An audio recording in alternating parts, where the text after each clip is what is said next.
When we first started to work on this project and collaborate with our clients, it was a very raw site, and there was an amazing amount of trees in the background, oaks, and lusciousness. The home itself is in a very residential neighborhood just outside of Fargo. The neighborhood sits on a reserve. It's beautiful. Something that one of the clients had said. When they were younger, they grew up in a wide open, rambling house, and all that they remember was the sky. And so we wanted to capture a little bit of that sky here for their own little private world.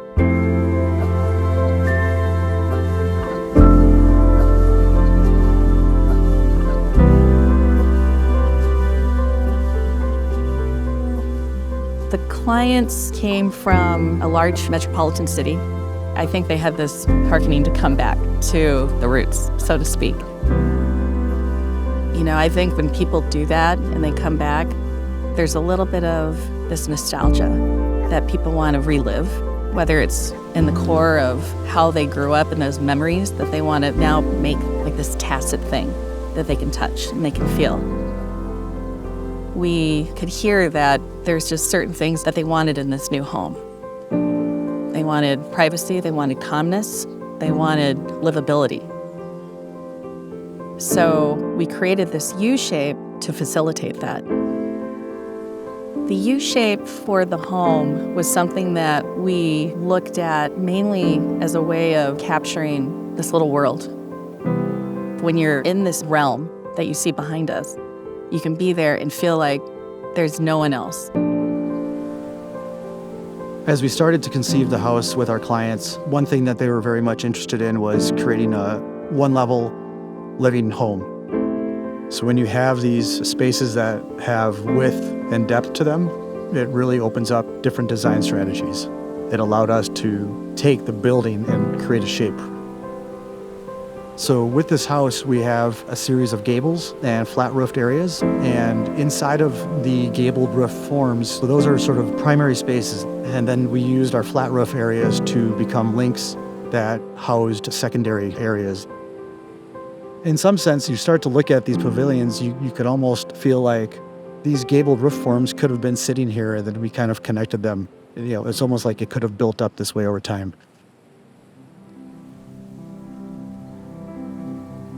As you're drawn into the covered entry from the front side of the house, you come through the solidness of the front entry, and you're immediately given the full view through a wall of glass to the backyard.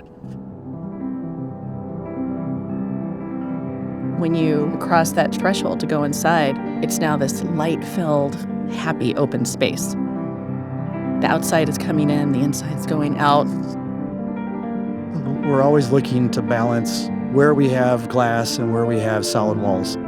Very much interested in always using as much glass as we can to take in what is special about that property. And for this property, it's all about this existing grove of trees and really creating that inside-outside connection. The house, in my mind, it brings a lot of the outside in. The windows are black, so you look through the windows to the exterior, which brings in the greenery and makes the outside feel like it's coming in. That entry piece of the house is super important. It kind of sets the tone of what you're about to experience. But you're also along the main axes that the plan is developed on from north to south. All the other spaces are off of that main circulation path. Being on a road, we had to really think about how much people could see in and how much they could see out. They wanted it to live quiet from the public side of the house. So we have more public temporary spaces on the street side, dining room, breakfast nook, so that they're constantly getting that eastern light that spills into the kitchen. But then throughout the day, all those elements inside start to screen the front as they retire into the house where it's more private and quiet. I think one of the reasons that my team and I like this home so much is that it has a space for everybody and has a space for every purpose. Laying the house out with our clients, they had talked about creating two different types of experiences within their living area. One was meant to be more intimate, And then contrasting to that, they wanted the main living space that had a totally different feeling to it. And that's where we took advantage of the gabled roof forms. You have an open family room space that's also adjacent and open to the kitchen. So this is where the family lives, and they're here all the time. But as you move to the other side of the fireplace, the ceiling's dropped, and that's what gives the space its intimacy and much more of a conversation space. The connecting piece between these interior spaces is the fireplace. It's kind of set up as a monument within the house that the spaces are working around. So I think a big theme of this house was keeping the modern, clean lines, but bringing the texture and the warmth from the outside in as well. We're always looking for combinations of materials and fabrics. We brought some of the exterior stone back into the house in the chimney and in the fireplace, and then also surrounded that with steel and wood. So we kept a fairly neutral palette. We have leathers, we have a lot of wool and some plaid. We played with browns and golds and a lot of creams with these just sort of beautiful, soft, light oak floors. There's texture throughout. That's where the house really gets its warmth. The homeowners are knowledgeable and sophisticated with their tastes and with design and with art. They just needed us to guide and help and pull it all together. Once you start to tie in those colors and the fabrics, the entire house feels very cohesive. Having someone who is interested in being taken along that design process is the beauty of this. And that's why we keep doing this over and over for clients.